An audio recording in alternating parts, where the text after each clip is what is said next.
Hello hello hello ഇന്ന് നമ്മളുടെ വിഷയം പ്രധാനമായും രണ്ട് ഹലോകളെ കുറിച്ചാണ്. 1876 ഉപയോഗിച്ച ഒരു ഹലോയും 1973 ഉപയോഗിച്ച വേറൊരു ഹലോയും കുറിച്ചാണ് നമ്മൾ ഇന്ന് ചർച്ച ചെയ്യുന്നത്. 1876 എന്ത് സംഭവിച്ചു നമുക്ക് നോക്കാം. അലക്സാണ്ടർ ഗ്രഹാം ബെൽ, നമുക്ക് എല്ലാവർക്കും അറിയാവുന്നത് പോലെ ടെലികമ്മ്യൂണിക്കേഷൻ പിതാവ് എന്നറിയപ്പെടുന്ന അലക്സാണ്ടർ ഗ്രഹാം ബെൽ 1876 ഹലോ എന്ന വേർഡ് ഉപയോഗിച്ചു എന്നുള്ളതാണ് ഒരു ഹലോ. അതായിരുന്നു ടെലികമ്മ്യൂണിക്കേഷനിലെ ആദ്യത്തെ ഹലോ കോൾ, ഫസ്റ്റ് കോൾ അതായിരുന്നു.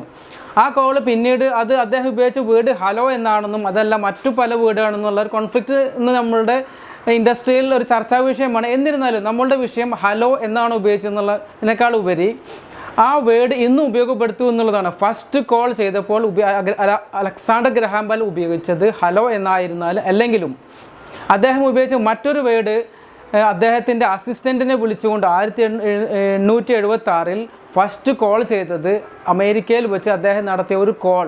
അത് അദ്ദേഹത്തിൻ്റെ അസിസ്റ്റൻറ്റ് വാട്സനെ വിളിച്ചുകൊണ്ട് നടത്തിയ ഒരു കോളായിരുന്നു. അദ്ദേഹം അതിൽ ഉപയോഗിച്ചത് Watson I want to see you come here എന്നായിരുന്നു. ഈ വേർഡ് ആയിരുന്നു ആദ്യം ഉപയോഗിച്ചത് എന്നുള്ളതാണ് ഒഫീഷ്യലായി ഡിക്ലെയർ ചെയ്ത ടെലികമ്മ്യൂണിക്കേഷൻ ആദ്യത്തെ ഫിക്സ്ഡ് ലൈൻ. അപ്പോൾ ആ കോളായിരുന്നു ആദ്യമായി ടെലികമ്മ്യൂണിക്കേഷൻ നടന്ന ഒരു കോൾ. ഈ കോളിനെ കുറിച്ചുള്ള കോൺഫ്ലിക്റ്റ് വീണ്ടും നിലനിൽക്കുന്നു. അദ്ദേഹം ആദ്യം ഉപയോഗിച്ചത് ഹലോ എന്നായിരുന്നു. അത് അദ്ദേഹത്തിൻ്റെ കാമുകിയെ വിളിച്ചിരുന്നു എന്നൊക്കെയുള്ള ഒരു ചെറിയൊരു കോൺഫ്ലിക്റ്റാണ് പിന്നീട് നിലനിൽക്കുന്നത്. അതേസമയം അദ്ദേഹം എഡിസനെ വിളിച്ചിരുന്നു എന്ന കോളും ചില ഡോക്യുമെൻറ്റുകളിൽ റെഫർ ചെയ്തിട്ടുണ്ട്. എന്തിനായിരുന്നാലും അദ്ദേഹം ഉപയോഗിച്ച ഫസ്റ്റ് വേർഡ് ഒഫീഷ്യലി ഡിക്ലെയർ ചെയ്തിട്ടുള്ളത് വാട്സനെ വിളിച്ച ആ ഫസ്റ്റ് കോളായിരുന്നു. അദ്ദേഹം ഒഫീഷ്യലി ഡിക്ലെയർ ചെയ്ത ടെലികമ്മ്യൂണിക്കേഷൻ ഇൻഡസ്ട്രിയിൽ ഫസ്റ്റ് മേക്ക് ചെയ്ത കോള് അത് തന്നെയായിരുന്നു എന്നുള്ളതാണ് ഞാൻ പറഞ്ഞു വരുന്നത്. സെക്കൻഡ്, 1973 നമ്മളെ സബ്ജക്റ്റ് ആക്ച്വലി മൊബൈൽ കമ്മ്യൂണിക്കേഷൻ ഉപയോഗിച്ചാണ്. അപ്പോൾ അങ്ങനെയാകുമ്പോൾ 1973 നടന്ന ആ സെക്കൻഡ് കോൾ അന്ന് ഉപയോഗിച്ചത് യാതൊരു സംശയമില്ല ഹലോ എന്ന് തന്നെയായിരുന്നു. അന്ന് കോൾ ചെയ്ത് മാർട്ടിൻ കൂപ്പർ 1973 മോട്ടറോള കമ്പനിക്ക് വേണ്ടി അദ്ദേഹം നടത്തിയ റിസർച്ചിൻ്റെ ഭാഗമായി അദ്ദേഹം ഡെവലപ്പ് ചെയ്ത സ്വന്തം ഒരു മൊബൈൽ ഫോൺ.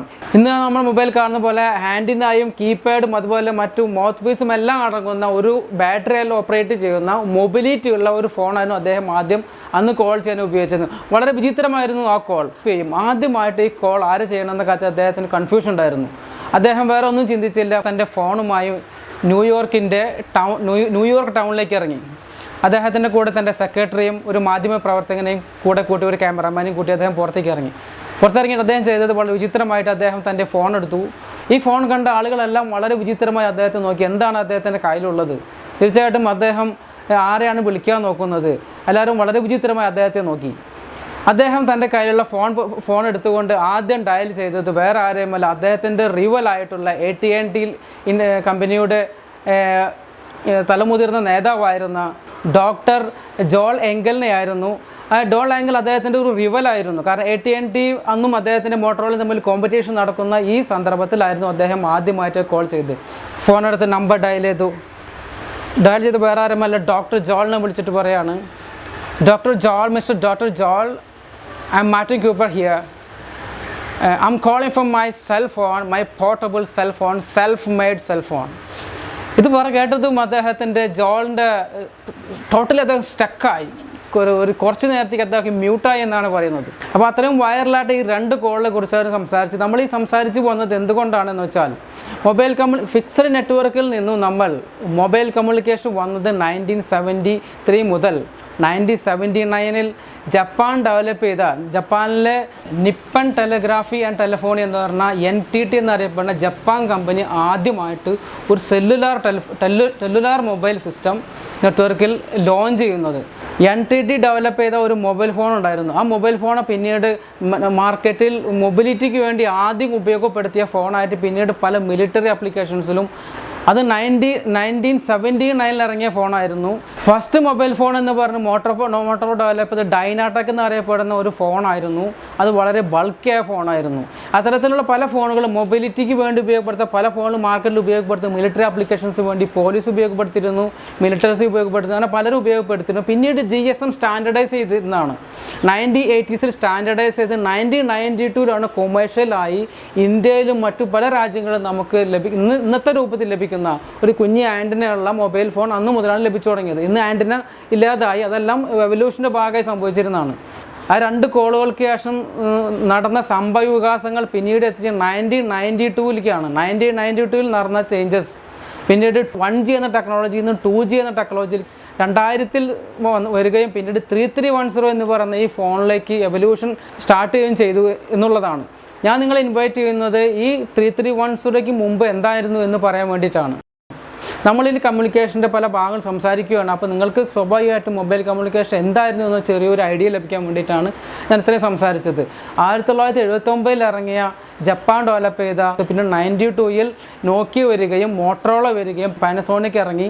പിന്നീട് അങ്ങനെ പല കമ്പനീസും ഈവൻ സാംസങ് പോലും പിന്നീടുള്ള ഇറാസിൽ അവർ പുതിയ ഫോണുകളായി വരികയും സ്മാർട്ട് ഫോൺ എന്നൊരു കൺസെപ്റ്റ് വരികയും ചെയ്തു. സ്മാർട്ട് ഫോൺ ആദ്യമായി ഉപയോഗപ്പെടുത്തിയത് IBM എന്ന കമ്പനിയായിരുന്നു. അവരുടെ ഒരു ടച്ച് പാഡ് പോലെയുള്ള ഒരു ഫോണായിരുന്നു ആദ്യം അവർ ഡെവലപ്പ് ചെയ്തത്. പിന്നീട് ഇന്ന് 2005 ശേഷം വന്ന പല ചേഞ്ചസുകളും മൊബൈൽ കമ്മ്യൂണിക്കേഷൻ ഒരു ബ്രേക്ക് ത്രൂ എന്ന് അറിയപ്പെടുന്ന ഒരു ഇയേഴ്സാണ് 2005, 2006, 2007. 2008ലാണ് 3G വരികയും പിന്നീട് അത് വളരെയധികം വൈഡായി സ്പ്രെഡായി 2013 വരെ സക്സസ് ആയി പോവുകയും ചെയ്തു. പിന്നീട് 4G ഇറങ്ങി. ഇന്ന് നമ്മൾ കാണുന്ന എല്ലാ 4G ഫോണുകളും വളരെ അഡ്വാൻസ് ആയിട്ടുള്ള സ്മാർട്ട് ഫോൺസുകൾ എന്നറിയപ്പെടുന്ന ഫോണുകളാണ്. ആപ്പിളിൻ്റെ ലോഞ്ച് നമുക്കറിയാവുന്ന 2012, 2008, 2010 പിന്നെ 2012 പല വേർഷൻസ് ആപ്പിൾ ഫോൺ ഇറങ്ങി. ഗാലക്സി വേർഷൻസുമായി സാംസങ് ഇറങ്ങി. ഇന്ന് കാണുന്ന എല്ലാ ഫോണുകളും നമുക്ക് എല്ലാവരും സുപരിചിതമാണ്. 1992ലാണ് നോക്കിയ ആദ്യമായി അവരുടെ പ്രസ്റ്റീജിയസ് ബ്രാൻഡായ 1011 പ്രീമിയർ ഫോൺ ഡെവലപ്പ് ചെയ്യുന്നത്, അത് ലോഞ്ച് ചെയ്യുന്നത്. പിന്നീട് നോക്കിയയുടെ കമ്മ്യൂണിക്കേറ്റർ, അത് ആപ്പ് ലെവലുള്ള ടച്ച് പാഡുള്ള ഫോണിൽ ഇറങ്ങാൻ തുടങ്ങി. ഏകദേശം ഒരു 95-96 കാലഘട്ടത്തിലായിരുന്നു ഇത്തരത്തിലുള്ള ഫോണിൽ വരാൻ തുടങ്ങിയത്. അപ്പോൾ നോക്കിയ തന്നെയാണ് ആദ്യമായിട്ട് ഫ്ലാപ്പ് ടൈപ്പുകളുള്ള, അതേസമയം കുറച്ച് വലിയ മോഡലുള്ള ഫോണിൽ ഇറക്കാൻ തുടങ്ങിയത്. പിന്നീട് പല കമ്പനീസ് ഇറങ്ങി. മോട്ടറോളയുടെ പല വേർഷൻസ് ഇറങ്ങി. സ്റ്റാർട്ടക്ക് പോലുള്ള മോഡുകൾ ഇറങ്ങി. പിന്നീട് ഇതേ ടൈമിൽ തന്നെ എറിക്സൺ ലോഞ്ച് ചെയ്തു. എറിക്സൻ്റെ പല ഫോണുകളും T സീരീസിലുള്ള ഫോണുകൾ ഇറങ്ങി. ഏറ്റവും വളരെ വിചിത്രമായ ഒരു സംഭവം എന്ന് വെച്ചാൽ ഇന്ത്യയിൽ ഇറങ്ങിയതിൽ ഏറ്റവും കൂടുതൽ ബ്രാൻഡായി നിന്നിരുന്ന ഫോണ് പാനസോണിക് ആയിരുന്നു. നമ്മൾ പലരും വിശ്വസിക്കില്ല. പാനസോണിക് ആയിരുന്നു 2000 കാലഘട്ടത്തിൽ ഏറ്റവും ഫെമിലിയർ ആയിട്ട് നിന്നിരുന്ന, വളരെ സിമ്പിളായിട്ടുള്ള, വളരെ ലൈറ്റ് വെയ്റ്റ് ആയിട്ടുള്ള, നല്ല ബാറ്ററി ബാക്കപ്പ് ഉള്ള ഫോണുകൾ പാനസോണിക് ആയിരുന്നു. ഈ കോമ്പറ്റീഷൻ തകർത്തുകൊണ്ടാണ് നോക്കിയ പിന്നീട് 2000ൽ 3310 എന്ന അവരുടെ പ്രസ്റ്റീജിയസ് ഫോൺ, വളരെ പോപ്പുലറായ ഫോൺ ലോഞ്ച് ചെയ്യുന്നത്. അതിനുശേഷമാണ് നോക്കിയയുടെ കാലം തെളിഞ്ഞത്. ഏകദേശം 2008 വരെ അവരുടെ കാലം അങ്ങനെ നിന്നു. അപ്പോൾ നമ്മുടെ സബ്ജക്റ്റിൽ പ്രധാനമായി 3Gയുടെ ലോഞ്ചും അതേപോലെ 2Gയുടെ ഡിസപ്പിയറൻസും അതേപോലെ APP ലെവലുള്ള ഫോണുകൾ ഡെവലപ്പ് ചെയ്ത് വന്നതിന് ശേഷമാണ്, വേറൊരു തരത്തിൽ പറഞ്ഞാൽ സിംബിയൻ ഫോൺസ് മാർക്കറ്റിൽ നിന്ന് ഔട്ടാവാൻ തുടങ്ങിയതിന് ശേഷമാണ് വേറൊരു തരത്തിൽ പറഞ്ഞാൽ ആൻഡ്രോയിഡ് ഫോണിൻ്റെ ലോഞ്ചുകൾ. അതായത് ആപ്പിൾ, സാംസങ്, അതേപോലെ IBM, മറ്റു പല കമ്പനികളും അവരുടെ ടച്ച് പാഡുകളെല്ലാം വന്നതിന് ശേഷമാണ് 3310 എന്ന ഫോണിന് മരണം സംഭവിച്ചത്. അപ്പോൾ നമ്മുടെ സബ്ജക്റ്റ് നമ്മൾ കമ്മ്യൂണിക്കേഷൻ പറ്റി കൂടുതൽ എപ്പോഴും സംസാരിക്കുമ്പോൾ ഒരു ബേസ് ലൈൻ എന്ന രീതിയിൽ ഞാൻ എടുക്കുന്നത് 3310 എന്ന ഫോണാണ്. നമ്മൾ ഇത്രയും സംസാരിച്ച് 3310ക്ക് മുമ്പ് എന്തായിരുന്നു എന്നുള്ളതാണ്. ഇനി വരുന്ന എല്ലാ ടോപ്പിക്കുകളും ഞാൻ സംസാരിക്കുന്നത് 3310ക്ക് ശേഷമുള്ള 2008 ശേഷം 2020 വരെയുള്ള നമ്മുടെ ടെക്നോളജിയെക്കുറിച്ചാണ്. അതിൽ ഡെപ്ത് ആയിട്ടുള്ള കാര്യങ്ങൾ നിങ്ങൾക്ക് ഈ വീലോഗിലൂടെ ശ്രമിക്കാവുന്നതാണ്, കാണാവുന്നതാണ്. എൻ്റെ വിഷയം 3310ക്ക് ശേഷം എന്തായിരുന്നു എന്നുള്ള ചെറിയ ഇൻട്രഡക്ഷൻ നിങ്ങൾക്ക് തരിക എന്നുള്ളതാണ്. നമ്മൾ ഇനി സംസാരിക്കാൻ പോകുന്ന എല്ലാ ടോപ്പിക്കുകളും ഈ ഫോണിന് ശേഷം 3310ക്ക് ശേഷം ടെക്നോളജിക്കൽ അഡ്വാൻസ്മെൻറ്റിനെ പറ്റിയാണ്. അപ്പോൾ തീർച്ചയായിട്ടും നിങ്ങൾ ഈ ചാനൽ കാണണം. ഞാൻ ഇനി സംസാരിക്കാൻ പോകുന്ന പല ടോപ്പിക്കുകളും മൊബൈൽ കമ്മ്യൂണിക്കേഷൻ വളരെ ഡെപ്ത് ആയിട്ടുള്ള കാര്യങ്ങളെക്കുറിച്ചാണ്. തീർച്ചയായിട്ടും നിങ്ങൾ ഈ ചാനൽ ഇഷ്ടപ്പെട്ടിട്ടുണ്ടെങ്കിൽ, ഈ വിഷയത്തിൽ കൂടുതൽ ആസ്പിറൻസ് ഉണ്ടെങ്കിൽ തീർച്ചയായിട്ടും നിങ്ങളത് കാണണം, നിങ്ങളത് ഷെയർ ചെയ്യണം, മറ്റു ഫ്രണ്ട്സുമായിട്ട് ഷെയർ ചെയ്യണം. സബ്സ്ക്രൈബ് ചെയ്യാത്തതുകൊണ്ട് സബ്സ്ക്രൈബ് ചെയ്യണം. അപ്പോൾ ചാനൽ വാച്ച് ചെയ്യുക. അടുത്തൊരു നല്ലൊരു ടോപ്പിക്കായി ഞാൻ വരാം. മൊബൈൽ കമ്മ്യൂണിക്കേഷനും മറ്റു പല പ്രൊജക്റ്റായിട്ട് വീണ്ടും വരാം. അപ്പോൾ ഈ വീഡിയോ തീരുന്നതിൻ്റെ അവസാനമായി മാർട്ടിൻ കൂപ്പർ തൻ്റെ ഇൻ്റർവ്യൂവിൽ പറഞ്ഞ അതേ വേർഡ് തന്നെ ഞാൻ നിങ്ങളോട് പറയുകയാണ്. Can you hear me? Thanks for watching.